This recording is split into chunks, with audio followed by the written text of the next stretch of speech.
Magpadayon ang pagpangita sa search and retrieval team sa 81 ka mga missing pa.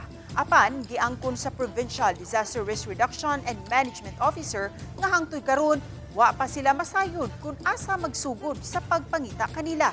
Ang detalye sa report ni Fem Dumabo. Nagpatabang na sa mga pribadong construction company ang Kapitulyo alang sa nagpadayon nga clearing operation.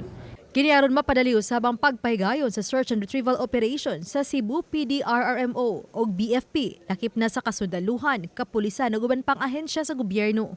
Nahunong ang retrieval operation nitong Sabado ug Domingo tungod sa bagyong Uwan nga nagbutang sa Subo ubos sa storm signal number 1. Giangko ni Colonel Dennis Francis Pastor, ang PDRRM officer, nga lisod gyud ang gihimong retrieval operation. From their experience, they're averaging about 5 to 10 recoveries in a day.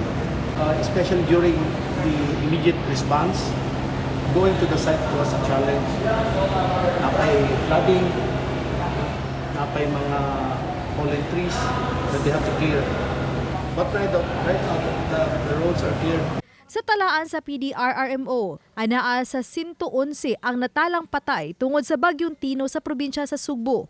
81 ang padayon panggipangita. Samtang giklaro ni Aldwin Joseph Empasis, Assistant Provincial Administrator, na nagpadala dayon ang Kapitulyo og heavy equipment sa Liloan hapon nitong Nobyembre 4. Kani ato mga local government units, even to the barangay level, kay sila sunod kita as a augmentation process. The province level, we wait the instructions. So, mo take lead o mo take charge yun sa movement in terms of retrieval, rescues, local government unit yun. Based on the report na gihatag sa department meeting kanina na walay order gihatag ito pagkatantra. So, moto nanawag man ang Compostela based on assessment. So, moto na-clear na nato liho hina ang atong dap-dap na provincial road Compostela. Samtang nakasugod na ang Kapitulyo sa clearing operation sa Cebu Trans-Central Highway sa habig sa lungsod sa Balamban, lakip na usab sa lungsod sa Asturias. Ang duha ka lungsod nakasinati usab og grabing pagbaha ug pagdahili sa yuta tungod sa bagyong Tino. Samtang giapod-apod na sa Kapitulyo ang tag 2 milyones pesos nga financial assistance alang sa napo ka mga LGU nga grabing naapektuhan sa bagyong Tino. Laing 22 milyones pesos ang gihatag usab ngadto sa mga provincial board member ug bisig gobernador aron mausab ang ilang mahatag nga ayuda sa mga apektado.